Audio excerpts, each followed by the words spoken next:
Okay, part 7, I think. Let's go.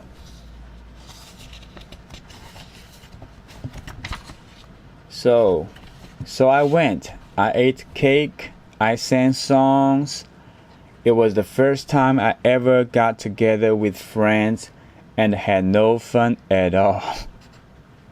And as I sat there going through lists of favorite songs, I couldn't care less about singing.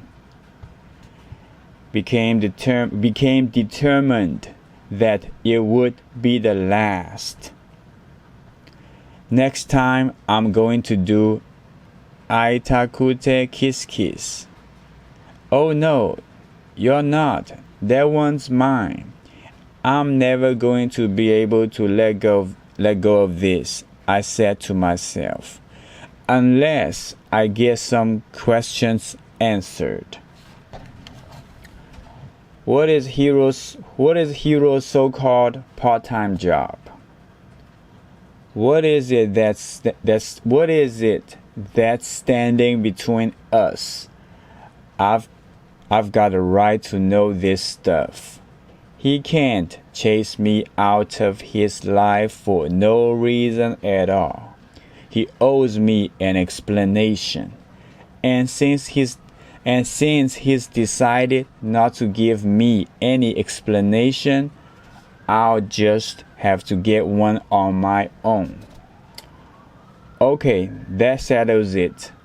Tomomi will do Namida, No Lonely Night, and Keiko will do Love is Ichiban. Mi-chan, it's almost your turn again. You know what you're gonna do?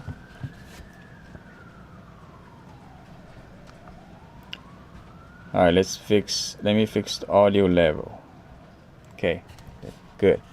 You know what you're gonna do? Oh yeah, I know exactly what I'm going to do. The next afternoon, I followed Hiro as he left the school and headed into town. I kept my distance, making sure he wouldn't see me. I ended up following him all over Fukuyama, watching his every move. In the space of an hour, he went to 4 different locations: an apartment building, a farmhouse, a shop, a restaurant. At each place, he took notes. Sometimes I saw the pigeon. Sometimes I didn't. Following Hiro soon became a habit. I began doing it every day, with every spare minute I had. Before long, I knew the places that were on his rounds, and the locations that demanded more of his attention than others. One time Hiro nearly caught me in the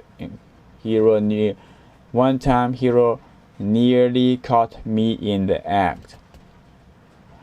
I was faced with a stark choice. Either stop stalking, man. Stop stalking people. Or start really spying. So these are the most powerful ones you've got. Oh yeah, with those you'll be able to see clearly. You'll be able to see clear across town. And so I continued, watching Hiro from a distance, trying and failing to get a handle on what he was up to. I knew he was monitoring the activities of certain people around town, but I couldn't see what they had in common. And as for what Hiro was doing with all this information, well, that was entirely beyond me. One night, I lingered in the spot where my Hiro watching always came to an end. beside a window half buried in weeds at the back of Hiro's house, yet allowed a tantalizing glimpse of the basement. But little more than an area of the floor, about 10 foot square. Occasionally, I could see Hiro's shadow or his feet as he crossed to the stairs, but that was it. That night, I stayed until Hiro switched off the light and left the basement. Moments later, I heard the front door open and close.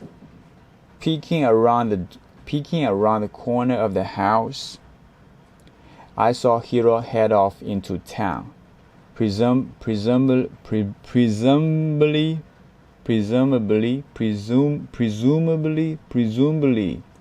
for a round of late-night note-taking. I knew his parents were gone. I seen them leave early. The house is empty, I said to myself. If I can get into the basement, breaking and entering, pretty serious stuff. But there was no shaking the idea once it had occurred to me. I knew I could spend the rest of my life following Hiro around Fukuyama and still not learn what I uncovered in a 30-second tour of that basement. I tried all the doors and windows, locked naturally. Then, just when I had nearly talked myself into putting a stone through a window, I found the very thing I needed. A storm door leading straight into the basement.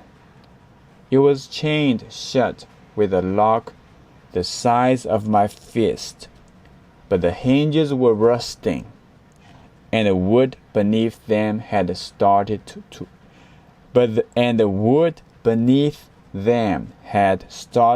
to rot.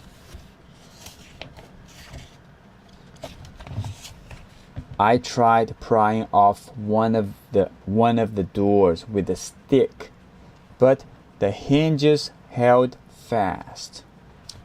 Then I grabbed a strut that had fallen loose from the cast iron fence, and heaving against it with all my might, crack, crack, crack. I stopped and caught my breath, suddenly afraid of what I might find behind those doors.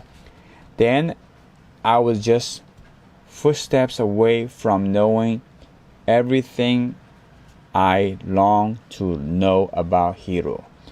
And for a moment, I wasn't sure I wanted to go through with it. But there was no turning back.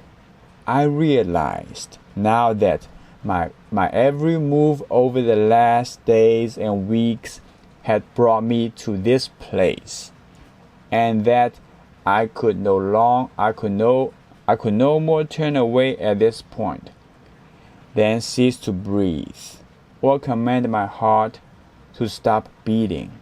I moved the unhinged door aside and stepped down into the darkness.